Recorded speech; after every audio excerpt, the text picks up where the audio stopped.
की हालचाल से भाई। बिहार और यूपी में ज़्यादातर लोग एसएससी, रेलवे या फिर पीसीएस जैसे एग्जामिनेशन की तैयारी करते हैं, लेकिन बैंकिंग जैसे एक प्रतिष्ठित और हाई सैलरी वाले एग्जामिनेशन को देने से बचते हैं। इसके पीछे कई कारण हो सकते हैं, लेकिन हमने जो ज़्यादातर देखा है इसमें बैंकिंग एग्जामिनेशन के बारे में अवेयरनेस की कमी, और इसके साथ ही बहुत ऐसे कम इंस्टीट्यूट हैं जो कि स्पेशल में बैंकिंग की तैयारी करवाते हैं।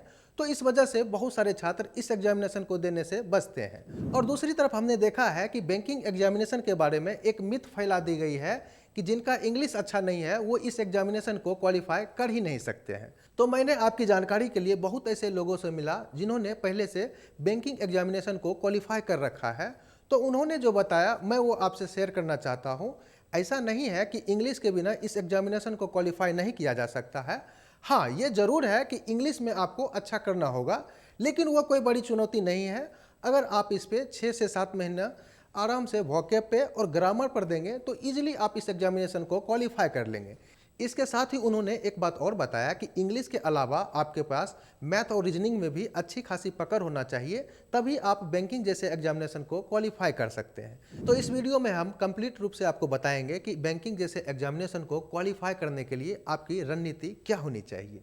बैंकिंग एग्जामिनेशन की बात करें तो इसकी हर एक साल वैकेंसी आती रहती है, चाहे वो आईबीपीएस की हो, एसबीआई क्लर्क पीओ हो या फिर आरआरबी बैंक की हो। तो इसमें जो है निरंतर वैकेंसी आती रहती है, तो इसमें कोई प्रॉब्लम है नहीं। आप इस एग्जामिनेशन को जो है धैर्यपूर्वक तैयारी करें।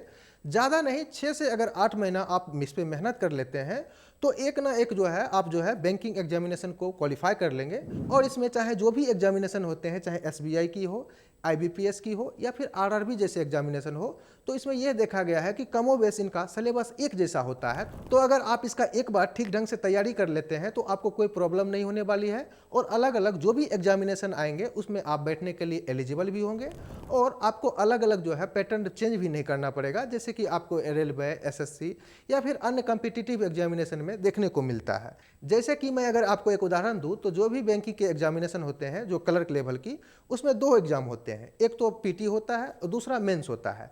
और इसके सिलेबस की भी बात करें तो लगभग जो है इसका सेम होता है।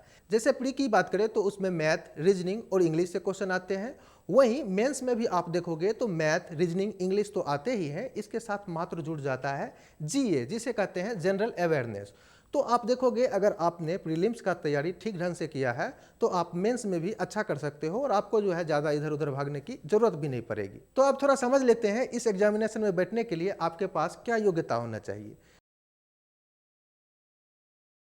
तो अगर आपने ग्रेजुएशन की डिग्री प्राप्त कर रखी है तो आप इस एग्जामिनेशन में बैठ सकते हैं। वही अगर हम बात करें एज के लिए तो इसमें अलग अलग रहता है, जैसे कि 20 वर्ष से लेकर 28 वर्ष तक के लोग इस फॉर्म को भर सकते हैं। इसके अलावा जो भी आरक्षित श्रेणी में है उन्हें एज का रिलैक्सेशन अलग से मिल जाएगा। तो जैसा कि हमने आपको बताया कि इस एग्जामिनेशन में मेनली आपका 3 चीज़ फोकस में रहता है। पहला आपका मैथ, जिसे क्वांट भी कहा जाता है, दूसरा आपका रीजनिंग होता है, तीसरा जो होता है आपका इंग्लिश होता है। तो आइए हम थोड़ा बात कर लेते हैं कि आखिर जो है मैथ में या फिर क्वांट में सिलेबस क्या रहता है, ताकि आप इस एग्जामिनेशन में बैठना चाहते हैं और अपना तैयारी बिल्कुल जीरो लेवल से भी शुरू करना चाहते हैं तो आपको पता होना चाहिए कि आपके एग्जामिनेशन में आपसे पूछा क्या जाएगा। जैसे कि अगर हम बात करें मैथमेटिक्स में तो कुछ ऐसे बेसिक बातें हैं जिसे आपको जानना ही चाहिए, ताकि जो है आप इस एग्जामिनेशन में अच्छा परफॉर्म कर सके। इसके लिए आपको 2 चीज़ के ऊपर फोकस करना पड़ेगा। एक तो जो इसका सिलेबस दिया हुआ है, और दूसरा जो है जो प्रीवियस ईयर के क्वेश्चन पेपर हैं उन्हें देखना होगा। तो मैं आपके सामने इन्हीं सभी बातों को एनालिसिस करके बताऊंगा कि आखिर मैथ में पूछा क्या जाता है। तो मैथ में अच्छा परफॉर्मेंस करने के लिए आपको 3 बातों के ऊपर ध्यान देना होगा। सबसे पहले आपको जो है स्पीड मेंटेन करना पड़ेगा। दूसरा जो है आपको कैलकुलेशन में थोड़ा तेज होना पड़ेगा। इसके साथ ही आपका एक्यूरेसी अच्छा होना चाहिए, ताकि जो है चूंकि इसमें निगेटिव मार्क होता है तो आप जो है इससे बच सके। अब बात कर लेते हैं हम इसके सिलेबस के ऊपर। तो आपको मैथमेटिक्स में नॉलेज होना चाहिए परसेंटेज का, फ्रैक्शन का, क्वाड्रेटिक इक्वेशन का, सिंप्लीफिकेशन का, परसेंटेज, रेशियो, एवरेज और डीआई। अगर आपका अच्छा है तो आप जो है यहाँ पर अच्छा कर जाएंगे। इसी के साथ अगर आप अपना स्पीड मेंटेन करना चाहते हैं तो आपको 1 से 50 तक का स्क्वायर याद होना चाहिए, और अगर 1 से 25 तक का क्यूब अगर आपने याद कर रखा है, इसके अलावा आपने टेबल 1 से लेकर 30 तक याद कर रखा है, तो आपको बहुत ज़्यादा मदद मिल जाएगी कैलकुलेशन में। तो ये हमारी बात रही अभी तक की मैथमेटिक्स में क्या कर सकते हैं। दूसरी बात आती है इंग्लिश की। तो इंग्लिश में जो है आपका कोशिश ये होना चाहिए कि डेली आप एक एडिटोरियल पढ़ें, इसके साथ ही आपका जो है ग्रामर थोड़ा बेहतर होना चाहिए, और इसके साथ ही आप अपने वोकैब में अधिक से अधिक शब्द को लाएं। और उसके अलावा अगर बात करें तो रीडिंग कॉम्प्रीहेंशन से भी सवाल आते हैं, तो आप कोशिश करें ज़्यादा से ज़्यादा रीडिंग कॉम्प्रीहेंशन के ऊपर सवाल करें, ताकि आपको जो है गलती होने की संभावना बहुत ही नगण्य हो जाएगी। अब थोड़ा बात कर लेते हैं रीजनिंग के ऊपर। तो रीजनिंग में आपको 3 बातों के ऊपर ध्यान देना होगा। इसमें सबसे पहले कुछ कॉन्सेप्ट के ऊपर आपको ध्यान देना होगा, जैसे ब्लड रिलेशन हो गया, अल्फ़ाबेट सीरीज हो गया, रैंकिंग हो गया, कोडिंग डिकोडिंग हो गया। इन सबको आप स्ट्रॉन्ग कर ले, और इसके बाद पजल से रिलेटेड जो क्वेश्चन पूछे जाते हैं उसको अधिक से अधिक प्रैक्टिस करें। इसके अलावा सीटिंग अरेंजमेंट एक मेजर टॉपिक हो जाता है, जिससे बैंकिंग एग्जामिनेशन में लगातार क्वेश्चन आते हैं और बहुत ही ज़्यादा क्वेश्चन आते हैं। तो यहाँ पे आपको जो है ज़्यादा फोकस करना चाहिए, ताकि आप जो है एक अच्छा परफॉर्मेंस कर सके और यहाँ से आप अच्छा खासा नंबर गेन कर सकते हैं। तो ये हमने बात की सिलेबस के ऊपर, जो कि आपका प्रीलिम्स और मेंस दोनों में जो है लगभग जो है सेम पूछा जाता है, मैथ, रीजनिंग और इंग्लिश। बस मेंस में आपका अंतर ये हो जाता है कि थोड़ा वो डीप से पूछा जाता है, और थोड़ा एक जो है सब्जेक्ट बढ़ जाएगा, जो कि आपका जनरल अवेयरनेस है। अब सवाल उठता है कि आखिर इस चीज़ का तैयारी हम कहाँ से करें। तो बिल्कुल भी हम यहाँ पे अपने कोई प्रचार उचार के लिए नहीं आए हैं। आप कहीं से भी पढ़ रहे हो, बिल्कुल वहीं से पढ़िए। आप अपना जो है फाउंडेशन पहले मजबूत कीजिए, उसके बाद आप कोशिश करें कि ज़्यादा से ज़्यादा रिवीजन के ऊपर फोकस करें।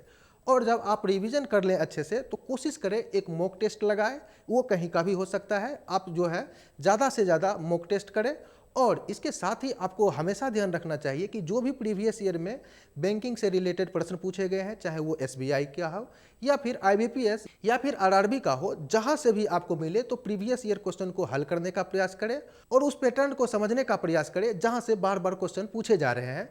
तो ये मैटर नहीं करता है कि आप कहां से पढ़ रहे हैं, बल्कि अगर आप अपने सिलेबस को, प्रीवियस ईयर क्वेश्चन को और रिवीजन के ऊपर फोकस रखेंगे, और इसके अलावा अगर आप मॉक टेस्ट लगाते रहते हैं, तो आप जो है अच्छा परफॉर्मेंस कर लेंगे। और इसके साथ ही आपको चाहिए कि निरंतर जो है इसमें प्रैक्टिस करते रहें, क्योंकि इसमें मैथमेटिक्स और रीजनिंग का सवाल है। तो इसमें जब तक आप प्रैक्टिस नहीं करोगे तो आप भूल जाओगे। तो इसमें ज़्यादा से ज़्यादा कोशिश करें, आप प्रैक्टिस के ऊपर फोकस रखें। अब थोड़ा हम लोग बात कर लेते हैं इसका कट ऑफ कितना जाता है, क्योंकि जब तक आप ये नहीं जानोगे तब तक जो है आप किस लेवल पे तैयारी कर रहे हो और आप कहाँ पे अटक रहे हो वो कैसे समझोगे। तो जनरली देखा जाता है कि इसमें स्टेट वाइज जो है इसका कट ऑफ थोड़ा वेरी कर जाता है, लेकिन आपका प्रयास यह होना चाहिए कि जो पहले कट ऑफ गए हैं उससे आप 5 नंबर जो है ज़्यादा लेकर चले। हालांकि यह वेरी कर सकता है क्वेश्चन के डिफ़िकल्टी के ऊपर भी। तो अभी तक का देखा गया है कि 75 से 80 मार्क्स जो है इसका कट ऑफ रहता है। तो आप इस चीज़ को आधार बना के अपनी तैयारी को आगे बढ़ा सकते हैं। तो ये कंप्लीट जानकारी रही बैंकिंग एग्जामिनेशन के बारे में। तो अगर आप बिगिनर भी हैं और इन पैटर्न को फॉलो करते हैं, तो आराम से जो है आप एग्जामिनेशन को निकाल लेंगे। और आपका मेनली जो फोकस होना चाहिए, previous year question, mock test लगाए, रिवीजन करें और ज़्यादा से ज़्यादा जो है क्वेश्चन को हल करने का प्रयास करें, और एग्जामिनेशन आपका क्वालिफाई हो जाएगा। थोड़ा समय लग सकता है, उसके लिए घबराना नहीं है। कोई भी कम्पिटिटिव जो एग्जामिनेशन होता है उसमें आपको थोड़ा पेशेंस की जो है ज़रूरत पड़ती है। तो अगर हमारी जानकारी आपको अच्छी लगी हो तो लाइक और शेयर करना ना भूलें, और इसके साथ ही हमारा चैनल सरकारी जॉब कनेक्ट को सब्सक्राइब करना ना भूलें। धन्यवाद।